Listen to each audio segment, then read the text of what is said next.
जय हिंद स्टूडेंट्स।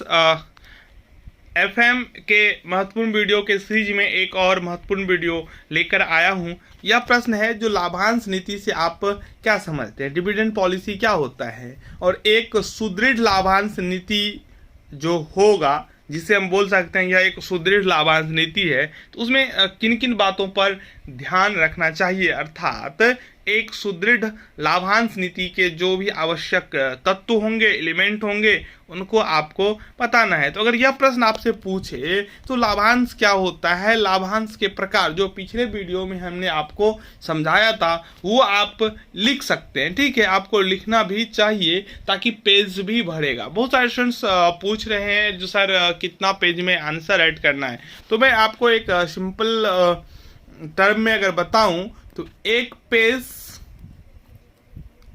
बराबर 5 मार्क्स। ठीक है, ये एलएनएमयू का जो मार्किंग सिस्टम है, जो मैंने अनुभव किया है, एक पेज अगर आप लिख रहे हैं तो 5 मार्क्स। ठीक है, तो आप जितना पेज लिखेंगे उतना मल्टीप्लाई 5, लेकिन वो मैक्सिमम 20 मार्क्स तक ही जाएगा। अगर आप 10 पेज में एक आंसर लिखते हैं तो भी आपको 20 मार्क्स ही मिलेगा। ठीक है, ये लाभांश नीति, नीति का मतलब होता है नियम।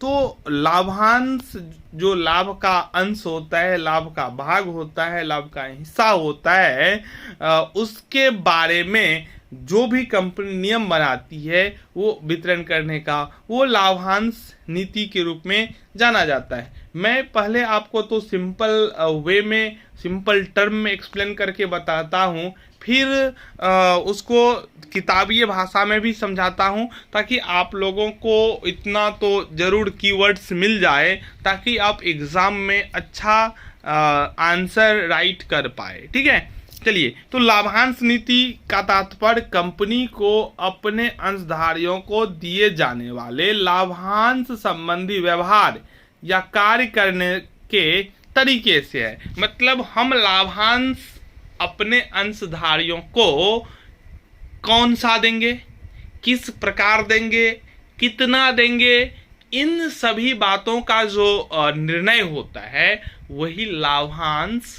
नीति के रूप में जाना जाता है। कोई भी काम होता है तो उसका कुछ न कुछ पॉलिसी होता है। चाहे राजनीतिक पार्टी ही है, वो जब चुनाव मैदान में आती है तो वो अपना कुछ नीति जनता के सामने में रखती है, बड़े बड़े वादे करती है। ठीक है, वही उसका नीति होता है, जो ये इसका नीति है, ये इसका पॉलिसी है। ठीक है, तो लाभांश वितरण योग्य लाभांश का, यानी कि यहाँ पे लाभ होना चाहिए, लाभ का वह भाग है जो अंशधारियों में क्या होता है, बांटा जाता है।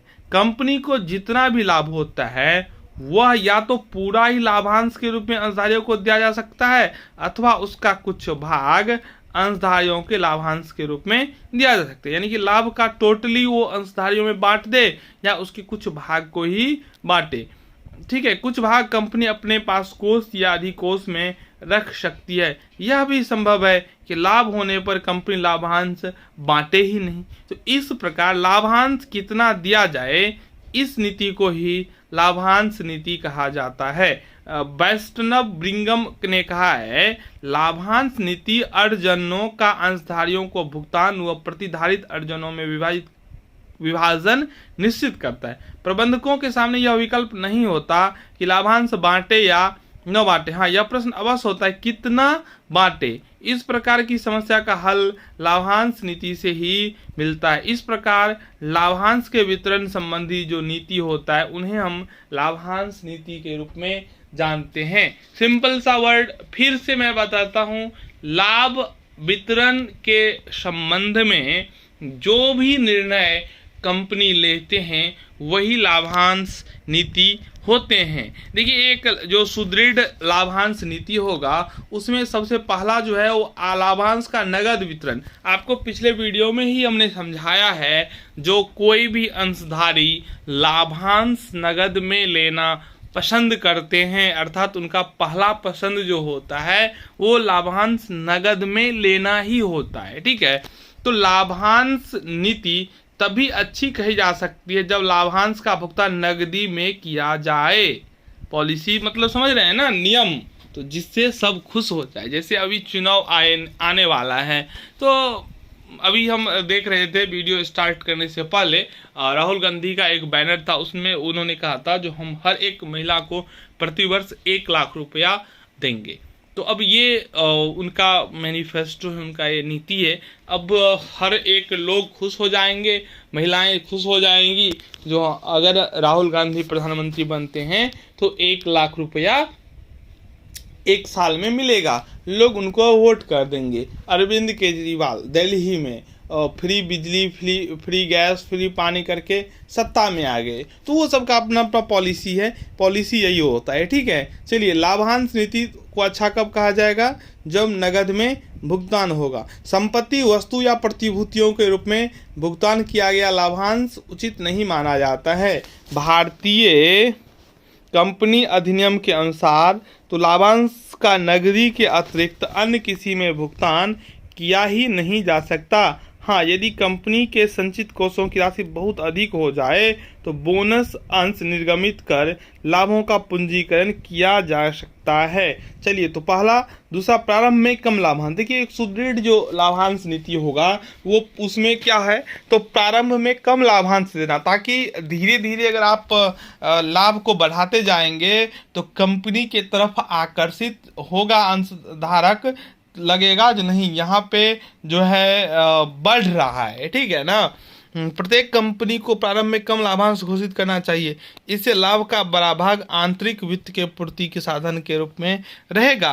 कंपनी की वित्तीय स्थिति भी मजबूत हो जाएगी। आगे है अंश वितरण की स्थिति। यह एक सन्निकट रूप से नियंत्रित कंपनी अंशधारियों की कम संख्या के कारण उनकी सहमति प्राप्त कर कठोर लाभांश नीति का निरूपण कर सकती है, ठीक है। लेकिन अंशधारियों को विस्तृत फैलाव होने की स्थिति में उदार लाभांश नीति को लागू करना कंपनी की अपनी मजबूरी होती है। कठोर लाभांश नीति से कंपनी की साख भी प्रभावित होती है। यानी कि अगर कम अंशधारक हो तो सबसे बात कर वो कठोर लाभांश नीति लागू कर सकती है। अगर ज़्यादा है तो वहाँ पे उदार लाभांश नीति अपनाना चाहिए, ठीक है।